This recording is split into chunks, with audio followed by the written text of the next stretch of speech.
probably saying, get out of here, get out of here. They want to scare you. Oh, yeah. That's chilling just to hear all those accounts of people, even not seeing them and having those encounters where they know something as weird is happening. It's just so incredible to hear. Oh, yeah. And then, on top of it, my weekend host, I have 2 new hosts now for the weekend. One is Michael W. Hall. He's a attorney, and he's known as a paranormal attorney.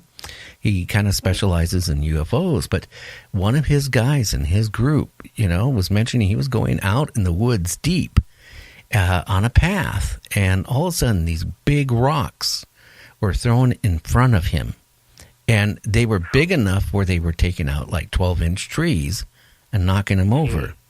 And, he decided at that point, okay, I'm going to turn around. He turned around. The rock stopped.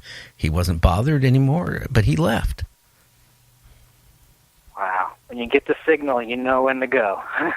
Oh, yeah. And I'll tell you one real quick. Ed Romans in Canada, he's the #1 folk singer in Canada. I mean, just like we have our top singers in this country.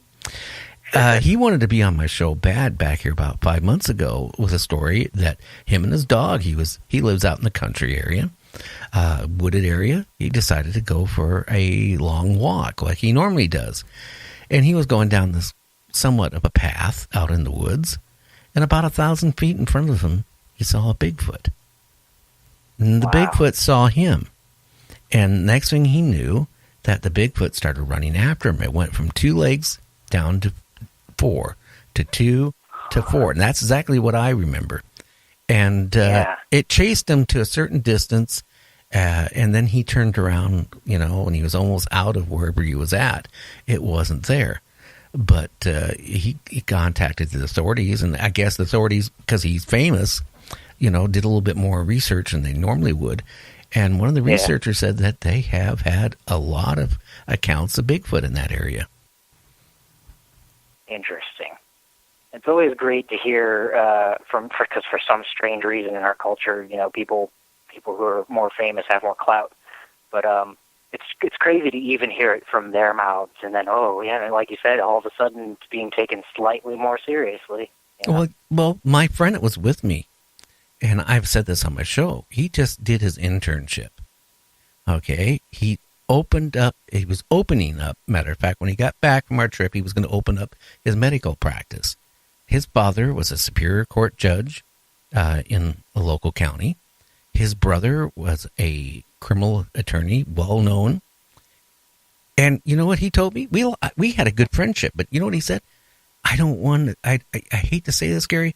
We said this on the way home because we were really shook up. We cut our trip by a week short. After we saw that, we had no more attention to going out and taking photographs of old ghost towns and stuff like that. That was it. We just wanted to get home. But before we got home, we made the decision. We liked each other. We're good friends. But guess what? We better not see each other because we don't want it out what we saw. And if we kept seeing God each other, forbid, if something happened to his livelihood just because of something he couldn't explain, Well, how do you explain? You're a medical doctor, right? Now, he borrowed the money from, I guess, his father and his brother and all this stuff because it costs a lot to open up a medical practice.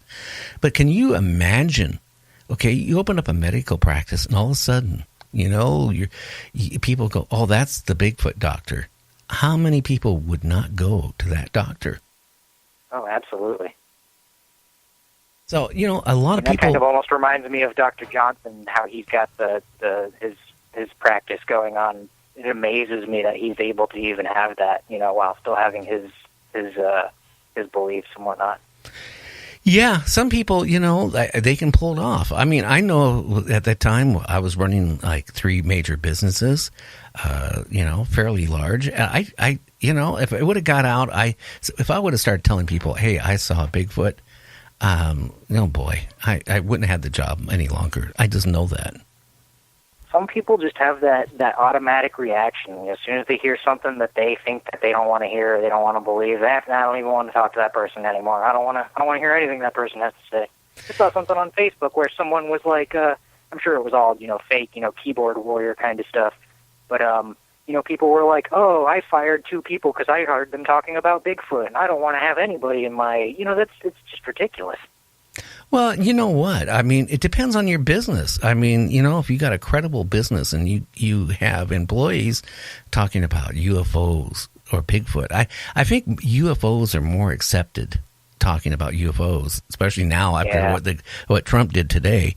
But talking about Bigfoot, yet people look at you like, hey, maybe you need to go in that special room at that hospital. It's a real unfortunate state of affairs because they're so closely related and people just have no idea. So, whereabouts did you have your encounter with this noise and stuff? Where was that at? So that was in Newport, Oregon, right there on the coast. Oh, wow. Yeah, I've been there a few times. Nice area. But, I mean, have you ever thought about going back there again, or has that kind of cured you? I know. Oh, I would love to. It hadn't scared me that bad. It just, I feel like if I went back, I wouldn't have that kind of encounter again. I think it was just unique that we were there just as dark was breaking fully, and there was nobody there. And I mean, I've personally, whenever I read about accounts, I don't hear a whole lot of coastal encounter kind of things. But to think to myself as I was hearing those noises and as I was getting more and more frightened, to think that it couldn't have been anything. I mean, it could have been a horse, I guess. Could have been. I mean, there's nothing that massive that breathes so heavily. So, well, if I remember, but I still would love to go back. Well, in Newport, if I remember right, there's a lot of forest right around there too. There is. Yeah. Sure. So, I mean, do you have to go in the Canadian Rockies out in the middle of nowhere to see one, or could you, be in Newport, Oregon, or near Newport, Oregon, where there's a lot of forest around that area, and could there be a Bigfoot there? I don't know, but I don't want to see one. I mean, my wife could not understand after, I got back and I told her about that, because we had 8 kids. We used to go camping a lot. And she goes, well, how come you won't take the kids? Well, why don't we go camping anymore? And I tell you what, I lost all interest in going into I don't blame you the one woods. bit. No, I bought a house with 2 acres, right? But now I'm the only one in the whole area that has any trees left because everybody else has logged them out. All I have is raccoons and things like that, and skunks and stuff like that to worry about. Bigfoot, I don't want to run across one again. Yeah, I mean, honestly, there's so few times you hear about an account that's wholly positive.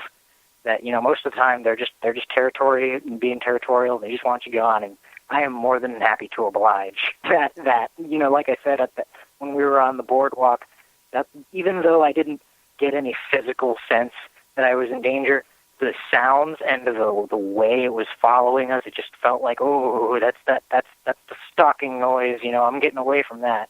Well, I bet you can sit there and say you weren't scared. I bet your heart was still pounding a little bit faster than normal. Oh, absolutely. It was unreal how fearful I was. Not even fearful for my life because I didn't think that I was in danger, but just that feeling of I should not be here in this moment. Something is dreadfully wrong, and we just walked as fast as we could without running. Oh, yeah.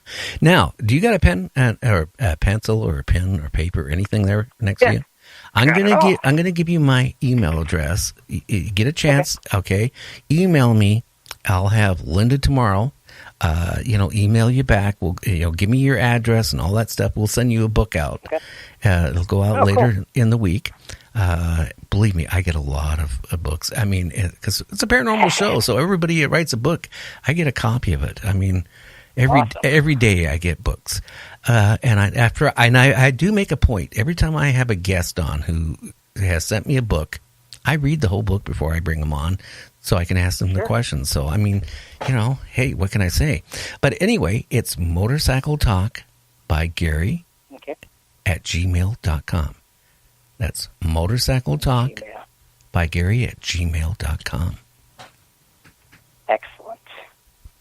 Okay, sir. Well, thank you for calling. Yeah, I really appreciate you having me on. You have a good rest of your night. Okay. And make sure you tell your friends about Night Dreams Talk Radio. Oh, I have been. Okay. Thank you, sir. Have a good night. Bye.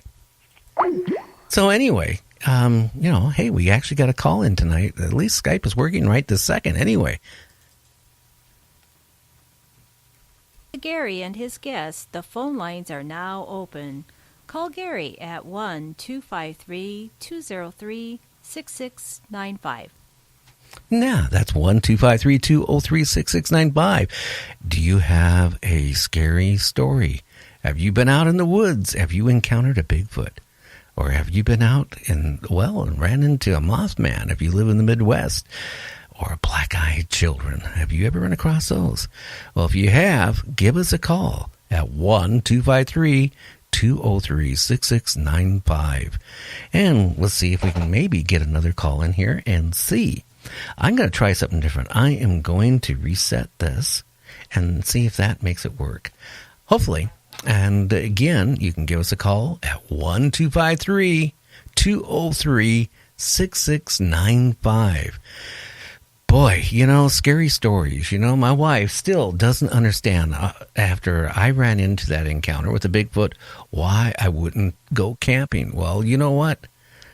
Am I a coward? Maybe. Am I brave? Maybe.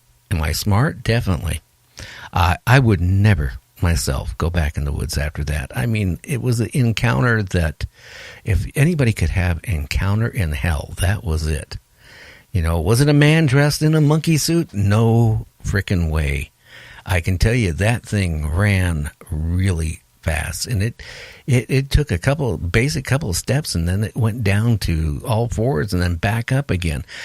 And people have asked me, "Hey, Gary, why didn't you take a picture? You had a camera. That's what you were doing. You were taking pictures of, and my answer is, when you run across something so scary like that, it takes you by shock. Well, you know what? You don't think about turning around and say, smile. I want to get your picture. Do I think Bigfoot are, friendly and want to serve man, or are they aggressive? I don't know. Maybe, just like anything, if you're in the wrong place at the wrong time, they could be aggressive. But if you're in the right place at the right time, maybe they'll be passive and just try to nicely scare you away for you don't come back. Or in cases like I had one guest on the show that had a cabin out in the woods, and she had a garden. And, during the summertime, she would, she would plant all her vegetables and flowers in the garden. And she started noticing a Bigfoot hanging around her shed. Now, that's what she said. And then, as the vegetables were starting to pop out of the ground and growing, she would see they were being yanked out. Not just some animal like a rabbit coming up and chewing them up. They were being yanked out. And it got to the point, she was planting a garden and most of it was disappearing. So she said she had this bright idea. She made a care package and put it by the gate, by the garden. And, and put a care package of, vegetables and stuff in that. And all of a sudden, every day after she would do that, it would disappear. I mean, the basket would be there, but the stuff she put in it was gone. And then she started getting little trinkets left out on her porch. Little shiny objects and little strange things. She said that it was basically them, repaying her for taking her vegetables and stuff like that. And also at the same time frame, too, when this was going on, before she left her care package out, she was getting rocks thrown against the side of her cabin and on the roof. And she said that was really, really scary. So after she did this care package little thing for the Bigfoot, or Bigfoots, or whatever you want to call them, that stopped. They stopped throwing the rocks. And they also stopped screaming around her property. Before that, they would, try to intimidate her by screaming and all that stuff. And all that kind of went away. So a Bigfoot, do they really exist? Well, you know what? You can sit there and say they do or you don't. But if you see and seen one yourself, then you know they're real. Now, black-eyed children. Has anybody out there seen a black-eyed child? Been in an encounter with a black-eyed child? One of our guests we had on our show did have an encounter with a black-eyed child with a girl and a little boy. They were in a parking lot at, I think, Walmart for example. I'm pretty sure it was Walmart.